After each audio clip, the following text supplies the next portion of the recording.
નમસ્તે. Home learning પ્રોગ્રામમાં આપ સૌનું સ્વાગત છે. અત્યાર સુધી આપણે જે એપિસોડના અંતે જે સવાલ મૂકીએ છીએ એનો તમે બધા જ જવાબ આપવાનો સરસ પ્રયત્ન કરો છો, જે ખૂબ સારી બાબત છે. તો આપ સૌને ખૂબ ખૂબ અભિનંદન. સાથે સાથે કોરોના મહામારીના સંદર્ભે આપણે સ્વયં શિસ્ત જાળવીએ એ ખૂબ અગત્યની બાબત છે, જે અત્યારે આ સંક્રમણને રોકવા માટે સૌથી યોગ્ય બાબત છે. હવે આપણે સમય સંખ્યાઓ વિશે થોડી આગળ માહિતી મેળવીએ. તો આજે આપણે શીખવા જઈ રહ્યા છીએ સમય સંખ્યાઓનું સંખ્યા રેખા પર નિરૂપણ. હવે સંખ્યા રેખાથી તમે બધા પરિચિત છો ને? સૌથી પહેલા આપણે પૂર્ણ સંખ્યાઓ કે પૂર્ણાંક સંખ્યાઓને સંખ્યા રેખા પર દર્શાવેલી. ત્યારબાદ આપણે અપૂર્ણાંક અને દશાંશ સંખ્યાઓને પણ સંખ્યા રેખા પર દર્શાવતા શીખેલા. અને હવે સમય સંખ્યાઓને સંખ્યા રેખા પર દર્શાવીશું. હવે શૂન્યની જમણી બાજુએ આપણે કેવી સંખ્યાઓ દર્શાવીએ છીએ? ધન સંખ્યાઓ, બરાબર. એટલે કે શૂન્ય પછી સમાન અંતરે આપણે ધન પૂર્ણાંકો લઈએ છીએ. અને તે જ રીતે શૂન્યની ડાબી બાજુએ સમાન અંતરે આપણે ઋણ પૂર્ણાંકો લઈએ છીએ. એટલે કે ઋણ 1, ઋણ 2, ઋણ 3. અહીં આપણે આ ઋણને કૌંસમાં દર્શાવીશું, તેથી સંખ્યા સમજવામાં સરળતા રહેશે. હવે આપણે એવું જાણીએ છીએ કે શૂન્યથી જમણી બાજુ જો આપણે 2 સંખ્યા લઈએ, એટલે કે ધન પૂર્ણાંક 2 લઈએ, તો શૂન્યથી જેટલા અંતરે 2 આવેલું હશે એટલા જ અંતરે શૂન્યથી ડાબી બાજુએ ઋણ 2 આવેલું હશે. એટલે કે શૂન્યથી ધન પૂર્ણાંક 2 અને શૂન્યથી ઋણ પૂર્ણાંક 2 નું અંતર સમાન હશે. તો ઋણ એ ધનની વિરુદ્ધ દિશાએ આવેલું છે અને સમાન અંતરે આવેલું છે, જે આપણે સમજ્યા. હવે જ્યારે આપણે અપૂર્ણાંકને દર્શાવીએ, એટલે કે જો આપણે કોઈ એક અપૂર્ણાંક લઈએ 1/2, એટલે કે અડધો, તો હવે અડધો શું છે તમે શીખ્યા છો, બરાબર. તો અડધો અથવા તો 1/2 એ કયા 2 પૂર્ણાંકોની વચ્ચે આવશે? સરસ, 0 અને 1ની વચ્ચે. કારણ કે 1ના 2 સરખા ભાગ, એટલે કે 0 અને 1ની બરાબર વચ્ચે આપણે અડધો અથવા તો 1/2 એવું દર્શાવી શકીએ. તો પછી આપણે સમય સંખ્યા ઋણ 1/2 દર્શાવવું હોય તો એ ક્યાં આવશે? તો સૌથી પહેલા ઋણ સંખ્યા છે એટલે શૂન્યની ડાબી તરફ આવશે. અને બીજી અગત્યની બાબત કે 1/2 અને ઋણ 1/2 એ શૂન્યની વિરુદ્ધ બાજુએ છે, પણ શૂન્યથી સમાન અંતરે હશે. એટલે કે ઋણ 1/2 એ 0 અને ઋણ 1ની બરાબર વચ્ચે દર્શાવાશે. તો આ રીતે સંખ્યા રેખા પર સમય સંખ્યાઓ દર્શાવવી ખૂબ સરળ છે. ચલો હવે આપણે શીખીએ પ્રમાણિત સ્વરૂપમાં સમય સંખ્યા. આપણે સમય સંખ્યા તો શીખ્યા, પણ હવે તેનું પ્રમાણિત સ્વરૂપ એટલે શું, બરાબર. તો જુઓ, જ્યારે આપણે અપૂર્ણાંક શીખેલા ત્યારે આપણે અપૂર્ણાંકનું અતિ સંક્ષિપ્ત સ્વરૂપ શીખ્યા હતા. તમને બધાને યાદ હશે. જેમ કે કોઈ એક અપૂર્ણાંક છે 15/18. હવે આ અપૂર્ણાંકને જો આપણે અતિ સંક્ષિપ્ત સ્વરૂપમાં ફેરવવું હોય તો શું કરવું પડે? તો અંશ અને છેદ એ બંનેમાં રહેલી સંખ્યાઓને સમાન સંખ્યા વડે ભાગવી પડે. અને એ સમાન સંખ્યા એટલે કઈ સંખ્યા? જે બંનેના અવયવ હોય. અને જો આપણે સરળતાથી અતિ સંક્ષિપ્ત સ્વરૂપ શોધવું હોય તો આપણે કેવા અવયવ વડે અંશ અને છેદને ભાગીએ છીએ? મોટામાં મોટા અવયવ વડે, એટલે કે તેના ગુસાઅ વડે, ગુરુત્તમ સામાન્ય અવયવ વડે. જો અંશ અને છેદનો ભાગાકાર કરવામાં આવે તો આપણને આપેલ અપૂર્ણાંકનું અતિ સંક્ષિપ્ત સ્વરૂપ મળે. હવે 15 અને 18 આ બંને સંખ્યાઓનો ગુસાઅ શું છે? હવે તમે આ તો મોઢે પણ કહી શકશો ને? હા. તો આ બંને સંખ્યાઓનો ગુસાઅ થશે 3. એટલે આપણે 15 અને 18 ને જો 3 વડે ભાગીએ તો આપણને અંશમાં મળશે 15/3 એટલે કે 5 અને છેદમાં મળશે 18/3 એટલે કે 6. હવે આ સંખ્યા અતિ સંક્ષિપ્ત સ્વરૂપ થશે 15/18 નું. આવું આપણને કઈ રીતે ખબર પડશે? હા, કારણ કે જ્યારે અંશ અને છેદમાં રહેલી સંખ્યાઓનો એક સિવાય હવે કોઈ સામાન્ય અવયવ ન મળે તો આવી સંખ્યા અતિ સંક્ષિપ્ત સ્વરૂપમાં છે તેમ કહેવાય. તો પછી સમય સંખ્યાનું જ્યારે પ્રમાણિત સ્વરૂપ આપીએ ત્યારે એક બાબત તો આ જ થશે કે જ્યારે સમય સંખ્યાના અંશ અને છેદનો એક સિવાયનો કોઈ પણ અવયવ જો સામાન્ય ન હોય તો તે પ્રમાણિત સ્વરૂપમાં કહેવાય. પણ સાથે સાથે બીજી એક બાબત ખાસ યાદ રાખવાની છે. આપણે સમય સંખ્યાઓ વખતે શીખ્યા કે સમય સંખ્યાઓનો અંશ એ પૂર્ણાંક સંખ્યા છે, એટલે અંશમાં ઋણ પૂર્ણાંક પણ હોય, શૂન્ય પણ હોય અને ધન પૂર્ણાંક પણ હોય. અને સમય સંખ્યાઓનો છેદ એ શૂન્યેતર પૂર્ણાંક સંખ્યા છે, એટલે કે તેના છેદમાં શૂન્ય સિવાયની ધન અથવા ઋણ પૂર્ણાંક સંખ્યા હોઈ શકે. જેમ કે 4/5. તો આ સંખ્યામાં છેદ એ ઋણ પૂર્ણાંક છે, અંશ ધન પૂર્ણાંક છે, જે સમય સંખ્યા છે. પણ જ્યારે આપણે સમય સંખ્યાનું પ્રમાણિત સ્વરૂપ લખવાનું થાય ત્યારે બીજી એક બાબત જે અગત્યની છે એ છે કે હંમેશા પ્રમાણિત સ્વરૂપ વખતે સમય સંખ્યાનો છેદ એ ધન પૂર્ણાંક હોવો જોઈએ. એટલે સમય સંખ્યાને પ્રમાણિત સ્વરૂપમાં ફેરવવા માટે બે બાબતો અગત્યની. એક કે અંશ અને છેદનો એક સિવાય કોઈ પણ સામાન્ય અવયવ ન હોવો જોઈએ, અને બીજું સમય સંખ્યાનો છેદ હંમેશા ધન પૂર્ણાંક હોવો જોઈએ. તો હવે આ સંખ્યાને જો પ્રમાણિત સ્વરૂપમાં ફેરવવી હોય તો આપણે તેના છેદને ધન બનાવવો પડે. તો અહીં 4 અને 5 એ બંને એવી સંખ્યાઓ છે કે જેનો એક સિવાય કોઈ સામાન્ય અવયવ છે નહીં. તો હવે આપણે આ ઋણ 5 ને જો ધન કરવા હોય તો અંશ અને છેદનો ગુણાકાર કઈ સંખ્યા વડે કરીશું? સરસ, ઋણ 1 વડે. એટલે કે 4/5. અંશ અને છેદનો ગુણાકાર ઋણ 1 વડે કરવાથી અંશમાં રહેશે ઋણ 4/5. બંને ઋણ પૂર્ણાંકોનો ગુણાકાર કેવો મળે? ધન પૂર્ણાંક. તો હવે આપેલ સંખ્યાનો જે છેદ ઋણ હતો તે હવે ધન બને છે. તો હવે જે આપણને સંખ્યા મળે છે એટલે કે ઋણ 4/5 એ સમય સંખ્યા 4/5 નું પ્રમાણિત સ્વરૂપ કહેવાય. સમજાયું? ચલો બીજી એક સંખ્યા જોઈએ.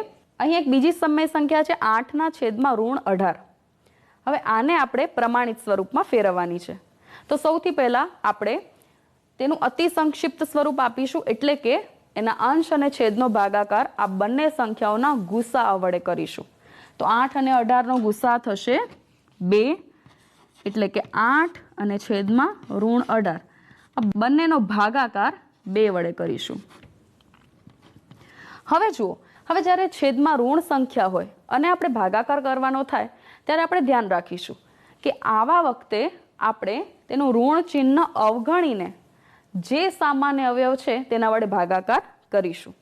હા, તો અહીં મળે છે 8/2 એટલે કે 4 છેદમાં ઋણ 18/2.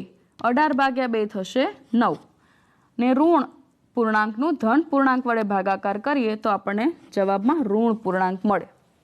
એટલે કે આપણને સંખ્યા મળશે 4/9. હવે જ્યારે આપણે છેદમાં ઋણ સંખ્યા રહેલી હોય અને તેને જો પ્રમાણિત સ્વરૂપમાં ફેરવવા માટે ભાગાકાર કરીએ ત્યારે બીજી એક બાબત યાદ રાખીશું કે આપણે છેદને ઋણમાંથી ધન બનાવવા માટે ભાગાકારમાં લેવાતી સંખ્યા ઋણ લઈશું. બે રીતે થઈ શકે.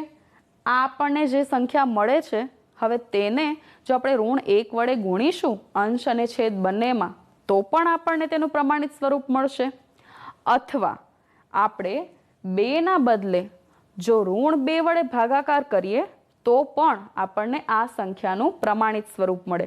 આપણે બંને રીતે કરી જોઈએ. હવે આ સંખ્યાને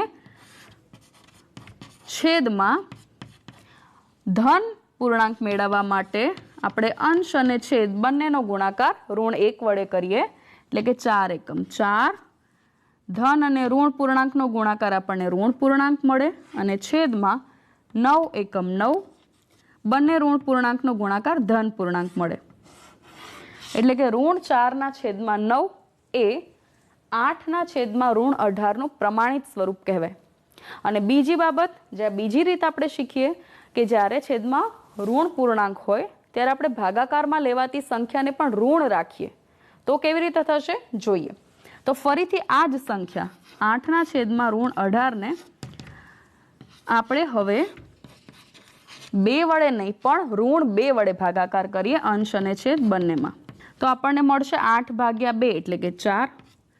ધન અને ઋણ ગુણાકારનો ભાગાકારમાં જવાબ આપણને ઋણ પૂર્ણાંક મળે અને છેદમાં 18/2 એટલે કે 9. અને બંને ઋણ પૂર્ણાંક છે ભાગાકારમાં, એટલે જવાબ આપણને ધન પૂર્ણાંક મળશે. તો આપણે જોઈ શકીએ છીએ કે આ બંને રીતે આપણને સરખો જવાબ મળે છે. તો હવે તમે કોઈ પણ સમય સંખ્યાને સરળતાથી પ્રમાણિત સ્વરૂપમાં ફેરવી શકશો. હવે આપણે શીખીએ સમય સંખ્યાઓની સરખામણી કઈ રીતે કરી શકાય. સમય સંખ્યાની સરખામણી. જો આપણે બે સંખ્યાઓની સરખામણી ખૂબ સરળતાથી કરી શકીએ, જેમ કે 2 અને 5.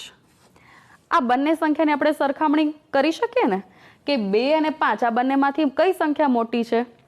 5. ખૂબ સરળ છે, એટલે કે આપણે આ રીતે તેને લખી શકીએ કે 2 કરતાં 5 મોટા છે. બીજું આપણે શીખ્યા છીએ કે જો બે સંખ્યા હોય પણ એક સંખ્યા ધન અને બીજી સંખ્યા ઋણ હોય તો સરખામણી કઈ રીતે કરી શકાય. જેમ કે આપણે 2 ને ધન લઈએ અને 5 ને ઋણ લઈએ. ચાલો હવે આ બંને સંખ્યામાંથી કઈ સંખ્યા મોટી થશે? સરસ, 2, કારણ કે 5 એ ઋણ છે તો ઋણ કરતા ધન સંખ્યા મોટી કહેવાય. ચાલો ફરીથી, હવે જો આપણે અપૂર્ણાંક લઈએ, હવે જો આપણે અપૂર્ણાંક લઈએ 1/2 અને 1/5. આની સરખામણી કરીએ તો અપૂર્ણાંકની સરખામણી આપણે ઘણી બધી રીતે શીખેલા, લસા લઈને કરી શકાય અથવા ચોકડી ગુણાકારની રીતે કરી શકાય. તો આપણે સરળ રીત કઈ છે? ચોકડી ગુણાકાર, એટલે કે 5 એકમ 5 અને 2 એકા 2. જે બાજુનો ગુણાકાર મોટો તે સંખ્યા મોટી, એટલે કે 1/2 એ 1/5 કરતા મોટી સંખ્યા છે. તો આપણે આ રીતે લખીશું અને આપણે સરળતાથી સમજી પણ શકીએ. કોઈ એક વસ્તુના 2 ભાગ કરીએ અથવા તે જ વસ્તુના 5 ભાગ કરીએ તો કયા ભાગ મોટા મળે? જેમ ભાગની સંખ્યા ઓછી એમ એ ભાગ મોટો, એટલે કે 1/2 એ 1/5 કરતા મોટા છે. બરાબર. અચ્છા, હવે આ તો થઈ અપૂર્ણાંક સંખ્યાઓ સુધીની સરખામણી. અચ્છા, હવે આપણે સમય સંખ્યાઓ વિશે વિચારીએ. જો આપણે આ જ બંને સંખ્યાઓ ઋણ લઈએ, એટલે કે ઋણ 1/2 અને ઋણ 1/5.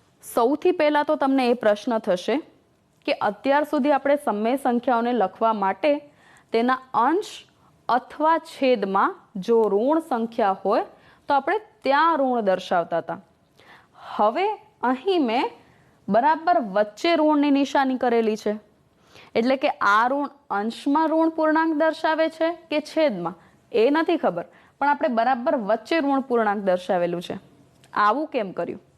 તો હવે આપણે સમજીએ કે અત્યાર સુધી ધારો કે ઋણ 1/2 ને આપણે ઋણ 1/2 લખીએ અથવા 1/2 લખીએ. આ બંને સંખ્યાઓ ઋણ સમય સંખ્યાઓ કહેવાશે અને આ બંને સમય સંખ્યાઓ એકબીજાની સમાન સમય સંખ્યા છે, જે અત્યાર સુધી આપણે શીખ્યા છીએ. એટલે હવેથી જ્યારે આપણે ઋણ સમય સંખ્યાઓ લખીએ ત્યારે વચ્ચે ઋણની નિશાની પણ કરી શકીએ. સમજાયું? તો હવે આપણે આ બંને સમય સંખ્યાની સરખામણી કરી જોઈએ. જો જો અપૂર્ણાંકની સરખામણી સરળ છે કે આપણે ગુણાકાર કરી જોઈએ, જે બાજુનો ગુણાકાર વધારે મોટો અથવા તો લસાની રીતે કરીએ તો આપણે અપૂર્ણાંકો માટે સરખામણી કરી શકતા હતા. પણ હવે સમય સંખ્યાઓ માટે આપણે સમજવું પડશે. કઈ રીતે? જુઓ, હવે આ બે સંખ્યાઓને આપણે સંખ્યા રેખા પર સૌથી પહેલા દર્શાવીએ. બંને સંખ્યાઓ ઋણ સંખ્યાઓ છે એટલે શૂન્યની ડાબી બાજુએ આવશે અને બંને સંખ્યાઓની કિંમત 1 કરતાં ઓછી છે એટલે કે 0 અને ઋણ 1ની વચ્ચે આવશે. અહીં આપણે 0 લઈએ, અહીં ઋણ 1. હવે આપણે જાણીએ છીએ કે સંખ્યા રેખા પર જો કોઈ સંખ્યા અન્ય સંખ્યાની જમણી હોય તો એ સંખ્યા હંમેશા મોટી સંખ્યા કહેવાય. જેમ કે ઋણ 1ની જમણી બાજુએ કઈ સંખ્યા છે? 0. તો ઋણ 1 કરતાં 0 એ મોટી સંખ્યા છે. 0ની જમણી બાજુએ આવશે ધન 1, તો એ 0 કરતાં મોટી સંખ્યા છે. એટલે જો કોઈ બે સંખ્યાની સરખામણી કરીએ તો જે સંખ્યા સંખ્યા રેખા પર જમણી બાજુએ હોય એ મોટી સંખ્યા કહેવાય. તો હવે આપણે આ બંને સંખ્યાઓને દર્શાવીએ. સૌથી પહેલા ઋણ 1/2 એટલે કે અડધો, તો એ ક્યાં આવશે? બરાબર વચ્ચે. હવે આપણે દર્શાવીએ ઋણ 1/5. એનો અર્થ થાય છે કે 0 થી 1 વચ્ચે આપણે 5 સરખા ભાગ કરીએ અને એના પછી આપણે પહેલો ભાગ ઋણ 1/5 દર્શાવી શકીએ. તો 0 થી 1 ની વચ્ચે 5 સરખા ભાગ કરવા માટે આપણે 4 બિંદુઓ દર્શાવવા પડશે. 1, 2, 3, 4. તો હવે આપણે 1, 2, 3, 4 અને 5 ભાગ કર્યા. એમાંથી ઋણ 1/5 1/5 છે એટલે પ્રથમ ભાગ દર્શાવે છે, તો એ અહીં દર્શાવાશે. હવે તમે સમજી શકશો કે આ બે સંખ્યામાંથી ઋણ 1/5 એ ઋણ 1/2ની જમણી તરફ છે એટલે એ સંખ્યા મોટી ગણાશે. કોના કરતા? ઋણ 1/2 કરતા. એટલે અહીં આપણે સરખામણીમાં લખી શકીશું આ રીતે. અથવા બીજી રીતે સમજવાની કોશિશ કરીએ તો, જે ખૂબ સરળ રીત છે, જ્યારે તમારે બે ઋણ સંખ્યાઓની સરખામણી કરવાની આવે ત્યારે સાવ સરળ છે. તમે સૌથી પહેલા એવી સરખામણી કરો કે જો તે બંને ધન સમય સંખ્યાઓ હોત એટલે કે અપૂર્ણાંક હોત, તો એની સરખામણી આપણે જે અહીં કરી એ જ રીતે થાય. એટલે કે 1/2 મોટા છે. પણ જો આ બંને ઋણ થઈ જશે તો સરખામણી વખતે જે સંખ્યા ધન વખતે મોટી હશે એ ઋણ વખતે નાની થઈ જશે. સાવ સહેલું છે. ચાલો સમજીએ. બીજું એક ઉદાહરણ જોઈએ કે 3/4 અને 5/7. આ બંનેમાંથી કઈ સંખ્યા મોટી છે? તો સૌથી પહેલા બંને ધન છે એટલે આપણે જેમ અપૂર્ણાંકની સરખામણી કરીએ છીએ એ રીતે સરખામણી કરીએ. 7 તેરી 21, 4 પંચા 20. તો આ સંખ્યા મોટી છે. પણ હવે જો આ બંનેને ઋણ તરીકે લઈએ એટલે કે ઋણ 3/4 અને ઋણ 5/7, તો હવે કઈ સમય સંખ્યા મોટી થશે? પહેલા કરતા ઊંધું થઈ જશે. એટલે કે હવે ઋણ 5/7 એ ઋણ 3/4 થી મોટી સમય સંખ્યા ગણાશે. ખૂબ સહેલું છે. સરસ. તો આ તમારા પાઠ્યપુસ્તકના અન્ય ઉદાહરણો પણ સમજવાની કોશિશ કરજો. જેમ જેમ તમે સરખામણી કરશો એમ એમ તમે સમજતા જશો કે સમય સંખ્યાની સરખામણી કરવી પણ સરળ છે. ચલો હવે આપણે સમજીએ બે સમય સંખ્યાની વચ્ચે સમય સંખ્યાઓ. હવે જ્યારે આપણને કોઈ બે સંખ્યા આપેલી હોય, જેમ કે 2 અને 10, અને તમને કોઈ એવું પૂછે આ બે સંખ્યાઓની વચ્ચે કઈ કઈ ધન પૂર્ણાંક સંખ્યાઓ આવે, તો ખૂબ સરળ છે. કઈ કઈ સંખ્યાઓ આવશે? 3, 4, 5, 6, 7, 8 અને 9. બરાબર. આના સિવાય અન્ય કોઈ ધન પૂર્ણાંક સંખ્યાઓ આવી શકે? ન આવી શકે. તો અહીં આપણને ગણતરી દ્વારા સમજાઈ જશે. પણ જ્યારે આપણે અપૂર્ણાંકો વિશે સમજીએ અથવા તો હવે આપણે જ્યારે સમય સંખ્યાઓ સમજવા જઈ રહ્યા છીએ તો ત્યારે બે સમય સંખ્યાઓની વચ્ચે કેટલી સમય સંખ્યાઓ આવશે તે કઈ રીતે ગણી શકાય અથવા નક્કી કરી શકાય એ આપણે સમજીએ. જો હું બે સમય સંખ્યાઓ લખું છું, √3/5 અને √1/3. હવે આ બંને સમય સંખ્યાઓની વચ્ચે આવતી સમય સંખ્યા શોધવા માટે સરળતા ખાતર આપણે સૌથી પહેલા બંનેના છેદ સમાન કરીએ. એટલે કે √3/5 અને √1/3. હવે આ બંનેના છેદ સરખા કરવા માટે સૌથી પહેલા 5 અને 3નો લસા કેટલો થશે? સરસ, 15. તો પહેલી સંખ્યાના અંશ અને છેદનો ગુણાકાર આપણે કઈ સંખ્યા વડે કરવો પડે? 3. અને બીજી સંખ્યાના અંશ અને છેદનો ગુણાકાર આપણે 5 વડે કરવો પડે. તો હવે આપણને સંખ્યા મળશે √9/15. તે જ રીતે અહીં √5 થશે અને 5 તરી 15.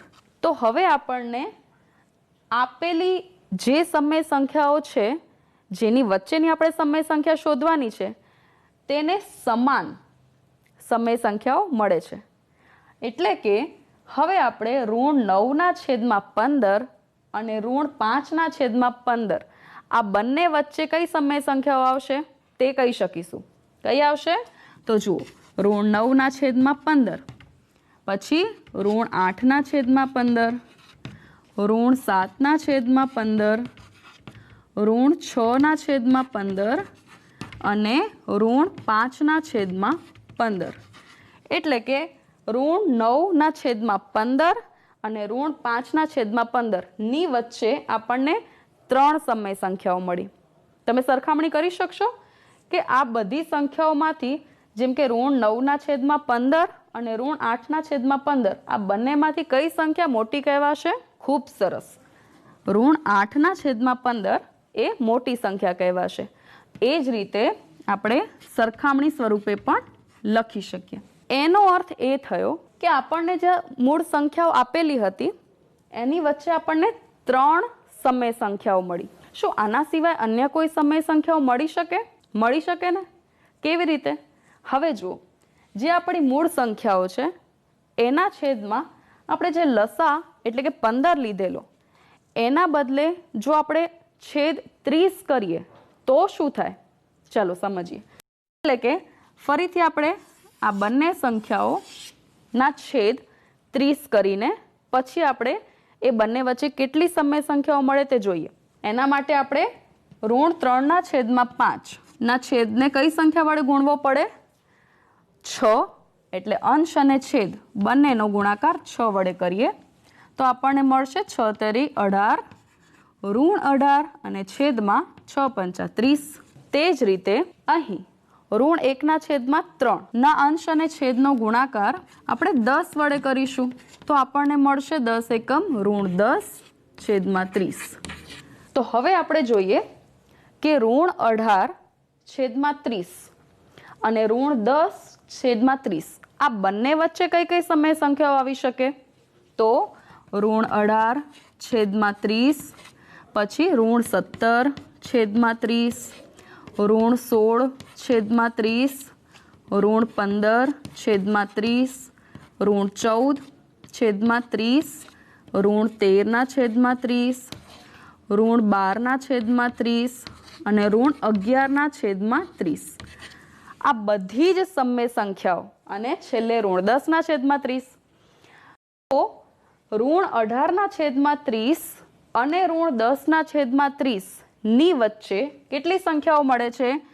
1, 2, 3, 4, 5, 6, 7. 7 સમય સંખ્યાઓ મળી. તો જ્યારે આપણે છેદમાં 15 લઈને કર્યું તો 3 સમય સંખ્યાઓ મળે છે. અને હવે જ્યારે આપણે છેદમાં 30 લઈએ છીએ જે આપેલી સમય સંખ્યાનો સમાન સમય સંખ્યા છે તો આપણને હવે 7 સમય સંખ્યાઓ મળે છે. તો જેમ જેમ આપણે છેદ મોટો કરતા જઈશું એમ એમ આપણને વધારે સમય સંખ્યાઓ મળતી જશે. અન્ય રીતો પણ છે બે સમય સંખ્યાઓ વચ્ચેની સમય સંખ્યા શોધવાની. એનો અર્થ શું થાય છે કે જો આપણે આપેલી સમય સંખ્યાને સમાન સમય સંખ્યાઓ લેતા જઈએ તો આપણને કોઈ પણ બે સમય સંખ્યાઓ વચ્ચે ઘણી બધી સમય સંખ્યાઓ મળી શકે. જેવી રીતે પૂર્ણાંક સંખ્યાઓમાં બે પૂર્ણાંકો વચ્ચેની પૂર્ણાંક સંખ્યાઓની સંખ્યા નિશ્ચિત હોય તે રીતે બે સમય સંખ્યાઓ વચ્ચે આવતી સમય સંખ્યાઓની સંખ્યા નિશ્ચિત હોતી નથી, એ અનંત સુધી વિસ્તરેલી છે. એટલે આપણે કહી શકીએ કે બે સમય સંખ્યાઓ વચ્ચે આવતી સમય સંખ્યાઓની સંખ્યા ગણી શકાય નહીં, ઘણી બધી સંખ્યામાં આપણને મળી શકે. તો આજ સુધી જે આપણે શીખેલી બાબતો છે એનું તમે ઘરે પુનરાવર્તન કરજો, મહાવરો કરજો. પાઠ્યપુસ્તકમાં જે એને લગતા કોયડા કે દાખલાઓ છે તે તમે ફરીથી ગણવાની કોશિશ કરજો. અને હવે સમય છે આજના સવાલનો. તો જોઈએ આજનો સવાલ. તો આજનો સવાલ છે 12/15 નું પ્રમાણિત સ્વરૂપ જણાવો. ફરીથી પ્રશ્ન જોઈએ, 12/15 નું પ્રમાણિત સ્વરૂપ જણાવો. તમારા વિકલ્પ છે A √12/15, B 4/5, C √6/15, D √4/5. આપ સાચો વિકલ્પ પસંદ કરીને સ્ક્રીન પર દેખાતા ટોલ ફ્રી નંબર 635739947 પર આપનો જવાબ મોકલી શકો છો અને આ સ્પર્ધાના વિજેતા બની શકો છો. અને હા, ખાસ અગત્યની વાત, ગયા એપિસોડમાં આપણે રાષ્ટ્રીય ગણિત દિવસ નિમિત્તે આપ સૌ તરફથી બનાવેલા પ્રોજેક્ટ્સ મંગાવેલા, તેના પણ ખૂબ સારા પ્રતિભાવો ઈમેલ એડ્રેસ પર મળી રહ્યા છે, જે ખૂબ સારી બાબત છે. તો આ જ રીતે ગણિત વિષયમાં સરસ કામ કરતા રહો. આવતા ભાગમાં આપણે સમય સંખ્યાઓની ગાણિતિક ક્રિયાઓ સમજીશું. આવજો.